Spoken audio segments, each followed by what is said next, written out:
Ça va bien, toi? Impeccable. Alors, qu'est-ce que, Alors, qu'est-ce que tu racontes aujourd'hui? Tout va bien chez toi? ça va bien. J'avoue, un petit peu de stress pour cette première. Pourquoi? Premier podcast de ma vie. Non, tu as Voilà. une pratique, je peux dire que tu as une pratique extraordinaire pour l'avoir pratiqué, enfin pour avoir fait deux séances avec toi, ça m'a fait beaucoup de bien et je connaissais pas cette pratique et c'est vraiment, enfin j'ai trouvé ça, mais vraiment avec, enfin déjà de par ta prestance et de ce que tu es, quelqu'un de doux, d'authentique, tu es à l'écoute de la personne et tu es à l'écoute du corps aussi. Donc, c'est ça qui est hyper intéressant parce qu'en fait, tu communiques vraiment, enfin, c'est l'impression que j'ai eue, tu communiques vraiment avec le corps en fait. Donc, parce que voilà, tu vas dire ce que tu fais, parce que moi, je me trompe toujours, somatopathie, hein, c'est ça. Yes, c'est ça. Voilà. Oui, je ne me suis pas trompée. Donc voilà, vas-y, explique parce que c'est vraiment une pratique qui est extraordinaire et qui est fait à être, enfin, que cette pratique soit connue de plus en plus parce que c'est extraordinaire. J'ai adoré. Merci beaucoup déjà pour cette introduction. Ça me touche beaucoup.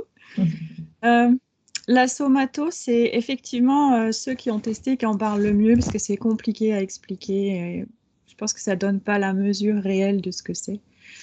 L'idée, c'est de partir déjà sur le terme somatopathie. Ça vient de soma pour le corps et pathie pour l'empathie. Et l'idée, c'est vraiment d'écouter, de ressentir, de comprendre ce que la personne traverse, ou ses besoins, enfin voilà. Et donc, c'est de cumuler et l'aspect mental, on va dire, ce que la personne va nous dire dans un premier temps au début de la séance, mais surtout et essentiellement ce que le corps, lui, en dit. Parce qu'entre ce que la personne pense avoir comme problématique et ce qui se passe réellement, ce qui est vraiment en jeu derrière, il y a souvent un monde voilà, donc c'est effectivement basé sur la relation à l'autre. C'est, je crois que le mot-clé, il est là, en fait. C'est d'être en lien avec l'autre, se mettre en lien avec l'autre. Et ensuite, lui permettre de se mettre en lien avec lui-même. Je crois qu'à peu près, ça peut être ça la définition de la somatopathie, l'objectif en tout cas. Oui, oui. Euh, Et tu exerces où? Tu exerces à Grasse? alors là, non, maintenant je suis sur Valbonne, Sofia en fait, Oui, voilà. pas très loin du CIV. Bon, j'ai tendance à faire un peu la girouette parce que j'arrive pas à trouver mon lieu. Tu Mais vas pour le trouver. moment, Je suis sûre que tu vas trouver. Tu vas te poser et tu vas trouver. ouais, j'espère. Bah, ce qui manque surtout, c'est la nature, quoi. Si on veut être pas trop loin, accessible des gens, enfin, et voilà, éviter les joies de la circulation de la région, n'est-ce pas. Mais bon, voilà, ça c'est anecdotique. Donc, ouais, je vous reçois dans un petit cabanier tout coco à Ophira 2, donc à Sofia. Voilà. Voilà, moi, c'est en fait ce qui m'avait impressionné dans ta pratique, c'est que déjà, tu commences par la tête, hein, je crois. Hein. Voilà, tu communiques vraiment. Et en fait, c'est ça qui m'avait impressionné parce qu'après, tu m'avais posé des questions et tout ça. Et la question qui m'avait le plus troublée, parce que bon, moi, j'en ai fait des thérapies, parce que bon, pour devenir aussi thérapeute et d'être aussi, et d'accompagner les autres aussi, il faut quand même se faire aider déjà aider. Voilà, de libérer tous ces blocages qu'on a, parce que même inconsciemment, de toute façon, on en a. Donc vraiment, ta pratique, elle a été vraiment troublante. Et tu m'avais posé une question par rapport à la naissance, en fait. Donc, ça remonte à loin. Mm. Et j'avais pas vraiment de réponse à te donner parce que voilà, je ne savais pas et que je ne peux plus savoir comment s'est passée ma naissance. Et ça m'avait quand même troublée. Ça m'avait troublée et rien que le fait que tu me poses cette question, en fait, je sais pas, ça a été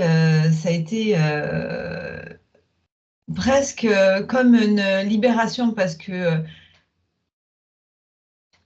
aujourd'hui, enfin, quand tu m'avais fait la séance, tu m'avais posé la question, est-ce que la naissance s'est bien passée? Moi, je t'ai dit peut-être, oui, enfin voilà, mais après, voilà, je me suis posé la question, ça m'a troublée, voilà, et je suis allée encore plus loin en fait dans ma recherche. Et après, il y a des choses qui se sont ouvertes en fait. Je me posais des questions par rapport à ma maman et tout ça, et les réponses, elles sont venues. Mhm. Ouais, c'est le double effet qui se coule, j'ai envie de dire. En fait, on ne se rend Ouais. pas compte. Mm. L'idée de la stomato, le principe, c'est d'aller lire le corps. Donc, c'est vraiment une lecture du corps spécifique qui permet en fait de dire à la personne à quelle problématique elle fait face ou elle doit faire face en ce moment, qui souvent est inconsciente et qui en fait fait référence à un traumatisme vécu dans l'enfance. Et ça peut être toute petite enfance, ça peut être in utero, ça peut presque être encore avant, bon, après, voilà. Mm. Et l'idée, c'est que quand on a vécu un traumatisme, quel qu'il soit, dans le mot trauma, il faut faire attention, il est souvent galvaudé, c'est pas parce qu'on ne s'est pas fait ou violer ou taper dessus, enfin, un trauma, Exactement. ça peut être beaucoup plus léger, mais la façon dont chacun va le vivre va être personnelle, quoi. Mm. Et quand on est petit, on n'a pas les moyens d'analyser ce trauma, de prendre le recul, de dire ah oui, ça, non, non, c'est pas possible. Ce qui prend tout, c'est le corps, les tissus, les différents niveaux de structure, d'organisation. Donc le corps, il enregistre, il mémorise ça, le trauma qu'il a, l'émotion de peur, de danger, enfin, ce que peut être des vécus d'abandon, de séparation, de mort, de tout est possible. Et ce qu'il y a, c'est que la vie va lui présenter à cette personne différentes occasions de venir guérir cette problématique, en fait. Et ça veut dire qu'à chaque fois qu'il va y avoir ce même thème qui revient de façon récurrente, la personne risque de réagir de façon, tant que ça reste inconscient, de façon disproportionnée, en fait. De surréagir et parfois de ne pas comprendre ce qui lui arrive, justement. Et puis, pour finir, il va y avoir les douleurs physiques, les symptômes purement physiques qui vont faire que la personne va venir te consulter. Donc la personne, elle vient parce qu'elle a mal au poignet et en fait, c'est pas du tout ça le problème. Donc voilà, on essaye d'aller chercher vraiment ce qui se cache derrière parce que pour une même problématique d'abandon à la naissance, par exemple, peu importe la raison, toi, tu peux venir et tu as mal au poignet, une autre personne va venir parce qu'elle a mal au genou, etc. Et en fait, il n'y a pas de lien direct. Voilà. Pas immédiat, en tout cas. Donc voilà, donc c'est un peu mener une enquête, essayer de comprendre. C'est pas forcément trouver le pourquoi, parce que Non, des fois on n'a pas la raison, et puis en fait ça n'a pas tellement exactement. d'importance ce qui s'est passé. Ce qui est important, c'est de mettre le point sur ce qu'il y a aujourd'hui et qu'est-ce que j'en fais, comment je gère ça, comment je l'intègre. Parce que l'idée c'est vraiment de revenir à l'unicité corps-esprit. Comment je l'intègre pour qu'il y ait une fluidité à nouveau, une circulation qui revienne et que je la qui accompagne tel ou tel type de problématique. Voilà, en gros.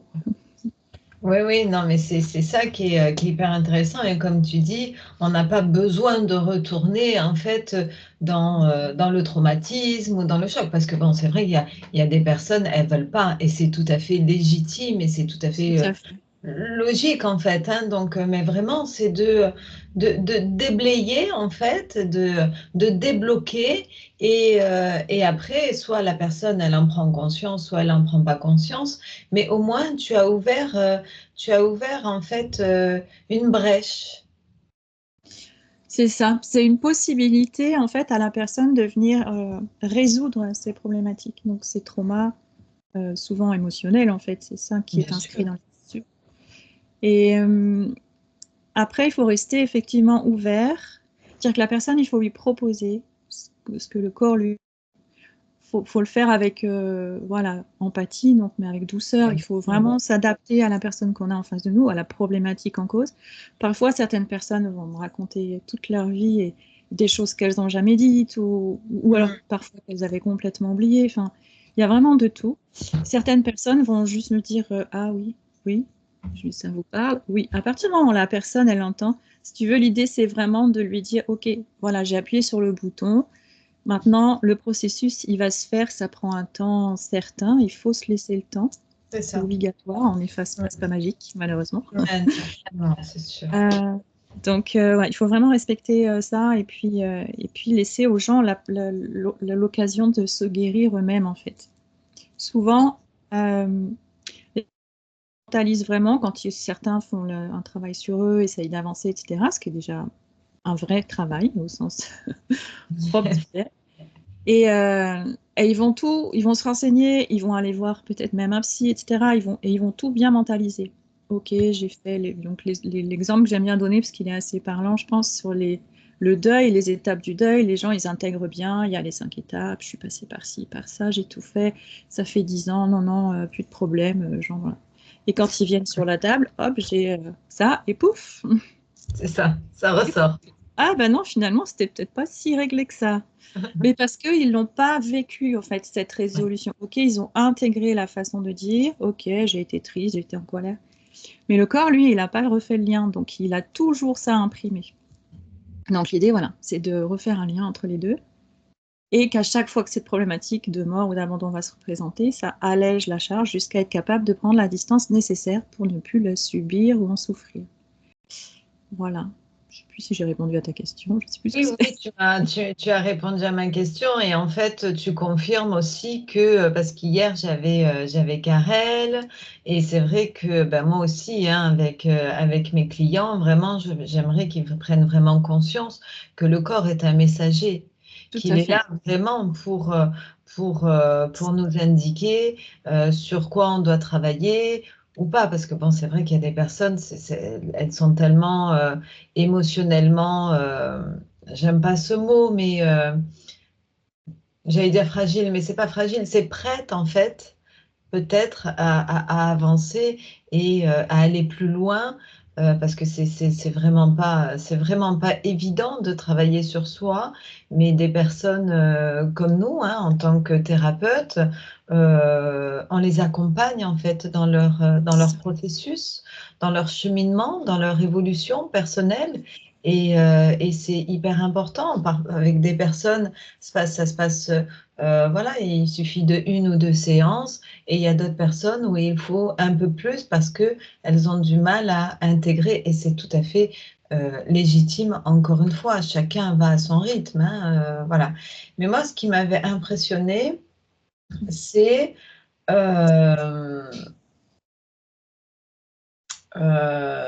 ton toucher.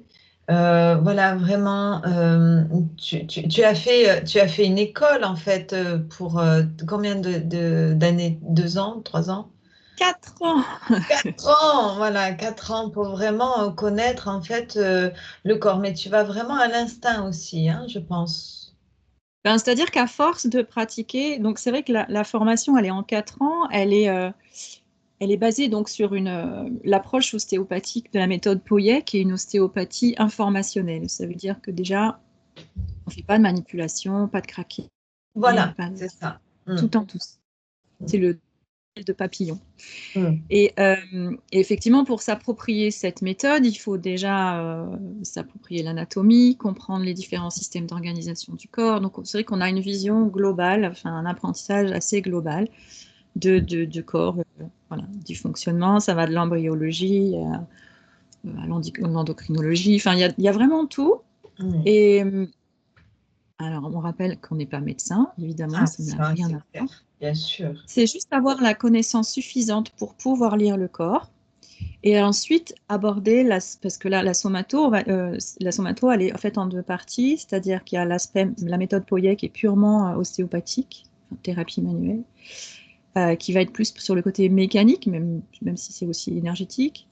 Euh, et sur ça se greffe une autre lecture du corps, un autre niveau de lecture qui permet justement d'aller lire de façon plus précises que sont les émotions en jeu, en fait, au moment de la séance. Et donc, pour acquérir ce toucher, c'est énormément de pratique dès le départ, en fait. Oui. On a tout de suite la formation, elle a effectivement du théorique, ce travail perso de fou, mais la pratique, elle est immédiate. Et puis, du coup, tu apprends à faire confiance à ton ressenti. Au début, tu tâtonnes, tu dis, ah bon, il faut ressentir ça, non, non. Tu vois, comme n'importe quel apprentissage que tu fais au début, tu n'es pas sûr, tu sais pas. Tu as l'impression que tu n'y arriveras jamais, éventuellement. Parce que les 4 ans, c'est long. Tu vois ce que je veux dire? C'est quand tu te lances dans un truc comme ça, tu oui, dis, oui. Mais c'est pas possible. Et en fait, si ça vient très vite à partir du moment où tu acceptes de te faire confiance et de vraiment réussir à créer ce lien avec la personne que tu as en face de toi, ou sous tes doigts, je dirais. Et là, ça devient magique, presque, en fait. Parce que tu y vas à force, tu sais, et puis donc il y a une notion d'instinct, mais c'est quand même un protocole bien précis, écrit.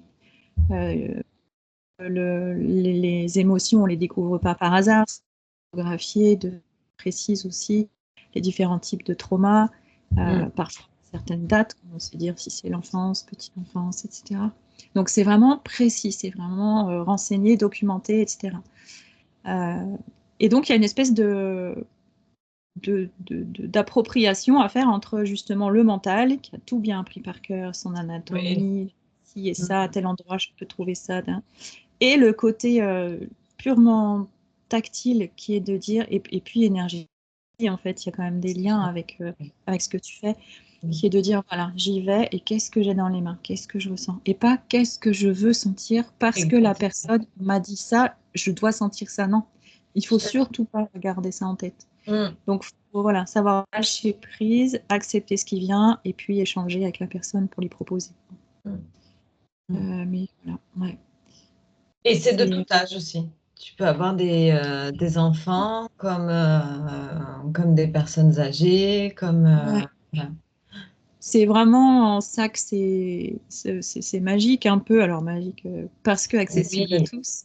Je fais attention à ce que je dis, mais j'aimerais bien que ce soit magique. Mais comme c'est pas du tout intrusif ni invasif, qu'il n'y a pas de voilà, ça se fait habiller, à part parfois on découvre le bas du dos parce qu'on a des corrections de sacrum. Oui, mais ça reste correct, bien sûr. Mais donc ça veut dire que c'est particulièrement recommandé à toute personne sensible, on va dire, que ce soit les enfants, les seniors ou dans l'accompagnement de certaines maladies lourdes, etc. Parce que c'est voilà, tout en douceur, dans le respect évidemment complet de la personne, de ses besoins, de ses possibilités. Voilà. Parfait, c'est génial. J'adore ce que je fais. Ah bah oui, et puis tu peux, hein, parce que c'est vraiment, je dis encore une fois, c'est vraiment une pratique qui est vraiment en douceur et tu vas vraiment aussi en profondeur et dans le respect de la personne et à son rythme aussi, parce que voilà, tu ne forces pas. Si la personne, elle ne veut pas entendre ce que tu lui dis, pour à l'instant même, hein, parce que de toute façon, même s'ils n'entendent pas là, de toute façon, c'est déjà rentré dans le mental. Donc, c'est forcément ça travaille. Forcément ça travaille. Ouais, c'est important de respecter l'intégrité de chacun. Et autant il y a des gens, ils vont se confier facilement et voilà. Et puis d'autres, pas du tout. En revanche, ce qui est important, c'est de se dire que à partir du moment où la personne, elle a entendu, si vraiment elle a envie d'aller de l'avant, etc., voilà, en général, entre 2 séances, on préconise 3 semaines parce que c'est vraiment important cette notion de temps, de se donner le temps. Tout à fait. Et donc, le corps, il continue à réfléchir, à faire le lien, les allers-retours, le corps, la tête, le corps, la tête. Et souvent, quand on suit les séances, il y a ces espèces que j'appelle les pop-up qui peuvent émerger pendant voilà, les 10-15 jours qui suivent. D'un coup, il y a un truc qui revient. Ah, mais au fait, c'était peut-être ça. Ah, mais il y a eu ça, j'avais oublié. Ah, mais ça, je peux le mettre là aussi. Et voilà. Et du coup, ça fait son petit bonhomme de chemin, effectivement, comme tu dis, même si les gens, ils n'ont pas forcément échangé. Là-dessus, les gens, ils sont libres de dire ce qu'ils veulent ou pas. L'anamnèse au départ, donc l'échange avec la personne, elle est importante pour comprendre un petit peu et puis faire connaissance et commencer à créer un lien. En revanche, la personne n'est pas obligée de me raconter tous ses problèmes. Exactement. De ce que j'en ai pas forcément besoin. C'est pas forcément indispensable. dans le sens où on ne travaille pas sur une maladie, on va travailler juste sur ce qu'on a, ce que le corps dit. Exactement. C'est différent. Voilà. Et c'est ça qui est très, très intéressant, c'est que, voilà, comme tu dis, tu travailles directement avec le corps. Et moi, je trouve ça, moi, je trouve ça magnifique, en fait. Donc, déjà, quand j'ai rencontré la personne, l'être que tu es, déjà, ça avait fait un sens pour moi. Enfin, voilà, après, ça, c'est comme ça que ça se passe, hein. Voilà, soit ça match, soit ça match pas. Nous, oui, ça a matché et vraiment, ça a été vraiment un coup de cœur. Et quand je suis venue te voir et quand j'ai amené mon fils aussi, hein, tu te rappelles, hein, lui, s'était carrément endormi sur la table tellement que tu l'avais soulagé de ses mots physiques et émotionnels, parce que lui, c'est quelqu'un qui ne parle pas beaucoup. Et lui, s'était carrément endormi sur la table. Donc, alors ça, j'avais trouvé ça mais extraordinaire aussi. Ça arrive, ouais. C'est fabuleux, c'est fabuleux. Donc, la somatopathie. Très bien, très bien, Nadège. Ouais, il faut vraiment qu'on déploie en fait et c'est pour ça que je t'ai invité aussi dans mes podcasts, parce que c'est vraiment une pratique qui doit être connue en fait. Ben, merci beaucoup, merci. C'est vrai qu'en ce qu'il y a, c'est que les gens, souvent, ils ont peur de se perdre. Enfin, ça, c'est aussi un petit conseil que je donnerais à tout le monde, c'est d'éviter de papillonner trop. D'essayer plein de trucs, oui, pas tout en même temps, c'est juste ça. Essayez, évidemment, on a tous des approches différentes. En tant que patient ou client, on va tous avoir des besoins différents, des moments différents. Donc, je pense qu'il faut là-dessus pas se limiter. Ce que je veux dire, c'est de ne pas faire tout en même temps. Parce que le corps n'aura pas le temps d'intégrer telle pratique ou telle pratique. La personne n'aura pas le temps de se rendre compte ce qui lui a vraiment fait du bien, à quel moment et sur quel sujet. Enfin, vraiment, ça, j'invite à chaque fois les clients qui disent: ah oui, mais là, j'ai des machins demain, cet après-midi, j'ai ça. Alors, je dis: ben non, venez pas. C'est clair. Revenez pas. Quand vous aurez fini tout ça, revenez me voir, mais pas maintenant. C'est pas la peine. Ça fait trop. C'est ça que je veux dire. C'est pas forcément incompatible, mais c'est vraiment pour que les gens prennent conscience que s'ils font un travail sur eux, qu'ils se rendent compte de ce qu'ils font en conscience. Oui, c'est pas rien. C'est pas rien quand même. Sinon, je pense que c'est prendre le risque de faire plein de choses et de se dire: mais oh, mais j'ai fait plein de trucs et il n'y a rien qui passe. Bah, peut-être qu'il y a une raison. C'est ça. Donc déjà, il y a ça. Après, la somato, ce qui est chouette, c'est que ça peut... Enfin, c'est une thérapie complémentaire, en fait. Ça peut compléter tout. La médecine allopathique, évidemment, on n'en discute pas. Ça peut aussi accompagner n'importe quelle autre thérapie qui va être proposée à quelqu'un, parce que même des trucs basiques comme on se casse une jambe et il y a de la kiné à faire derrière, bah, c'est bien de venir voir un somato, parce que même la méthode Poirier, hein, déjà rien que ça, va favoriser la remise en forme, quoi. Et même les séances de kiné, etc., ça va beaucoup plus vite. C'est tout doux, en plus, c'est pas du trauma supplémentaire. Il n'y a pas besoin d'en faire 75 comme les séances de kiné. Voilà, en 2-3 séances, déjà, on peut avoir des super, super résultats. Donc, et puis ça n'empêche pas, en plus, moi, en fonction de la personne que j'ai en face de moi, des sensibilités de chacun, chacune, je me permets de les recommander en disant: bah là, moi, j'ai fait le tour, je connais mes limites, je sais où on en est problématique. Peut-être ce serait bien d'aller Nadège, par exemple. Tu vois, parce que les gens, ils auront besoin d'une autre approche ou d'autre chose, d'un accompagnement complémentaire. Donc, je trouve que pour ça, c'est super riche, en fait. C'est ça, oui, oui, tout à fait. C'est ça que je voulais te dire aussi tout à l'heure. C'est vrai que on peut ouvrir des consciences, voilà, mais ça n'empêche pas que... Parce que j'avais une cliente la dernière fois, elle me dit: oui, mais... souvent, elles n'osent pas me dire qu'elles ne veulent plus venir parce que déjà, elles n'ont plus envie, elles en ont pas elles ne ressentent pas le besoin, ou parce qu'elles ont envie d'aller voir quelqu'un ou d'autres, ou voilà. Et quand j'avais fait, par exemple, parce que je forme au Reiki, Et il y a une dame, en fait, elle osait plus m'appeler parce qu'elle s'était faite former par quelqu'un d'autre. J'ai dit, mais ça, il n'y a aucun souci. Vous pouvez aller voir qui vous voulez, en fait. Moi, enfin, si vous venez me voir pour une séance de Reiki, bien sûr, moi aussi, parfois, je dirige aussi des personnes vers d'autres techniques, vers d'autres pratiques, parce que avec moi, c'est fini finalement. Ça n'avance plus. Donc, quand ça n'avance plus, on lâche les gens, enfin, on ne les retient pas. Et c'est vrai que les gens, ils ont encore cette façon de penser par rapport, parce que c'était quelque chose d'avant, le médecin généraliste, enfin, même si, voilà, il faut aller là, il faut rester avec lui. Non, non, vous êtes libre de faire ce que vous voulez. Si vous avez besoin d'aller voir quelqu'un d'autre, allez voir quelqu'un d'autre. Mais voilà, ne restez pas... Il y a aucun, il y a aucun jugement, il n'y a aucun préjugé, il y a aucun... Voilà, les gens sont libres. Par exemple, aujourd'hui, ils sont avec moi, mais demain, ils peuvent aller avec toi. Mais allez-y, quoi, si ça peut vous faire du bien. Oui, tout à fait. J'ai un chat dans la gorge. Oui, ça s'entend. Donc, et c'est ça qui est intéressant aussi dans nos pratiques. Et ce que j'aimerais aussi, c'est voilà, de pouvoir diriger vers les uns, vers les autres. Et c'est ça qui est intéressant aussi pour la personne. Ouais, tout à fait. La richesse du parcours. Et je pense qu'en plus, les gens, ça les rassure de savoir si on a une espèce de réseau, tu vois, de dire, OK, je sais où je vous envoie. Pas juste, oh, bah, je voisine a fait ça et je ne connais pas la voisine. Peut-être qu'elle est très bien. Mais voilà. Alors que là, on va parler entre nous. Je connais, je sais, confiance.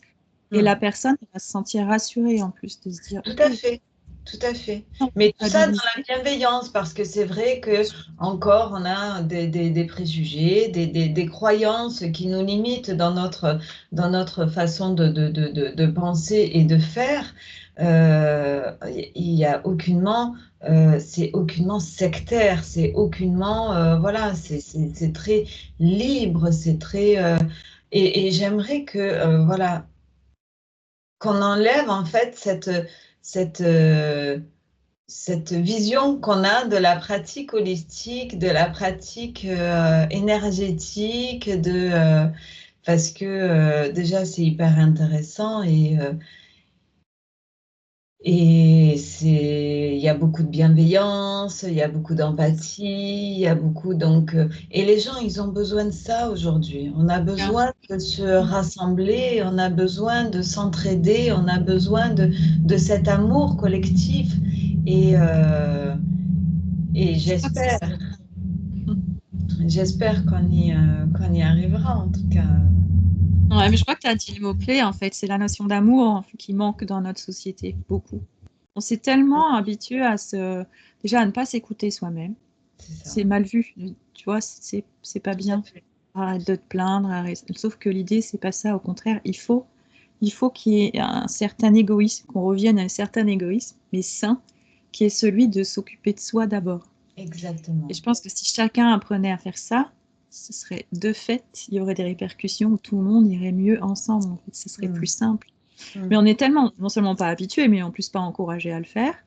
Dans nos sociétés, la notion d'émotion, alors même si ça redevient maintenant très, très sur le devant de la scène, mais d'apprendre à nos enfants à s'écouter, mais à prendre soin de soi, de son corps, de bouger, d'être dans l'action, de ne pas attendre que les choses viennent. Voilà. Et vraiment de rester sur cette idée de dire que même en tant que thérapeute, si je dois aider quelqu'un, il faut d'abord que je sois bien moi, quoi. Exactement. Et finalement, ça vaut dans la vie de tous les jours, même dans sa famille, avec ses relations amicales, enfin bref. Je pense que c'est quelque chose qui s'applique à tous, partout.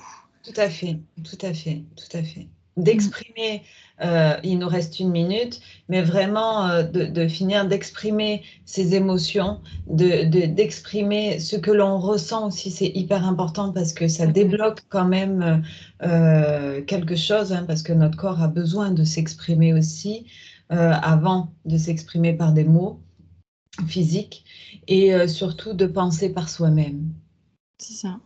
Et ça, c'est vraiment, je crois que ça va être vraiment le mot de la fin parce qu'il nous reste 30 secondes, Sandrine.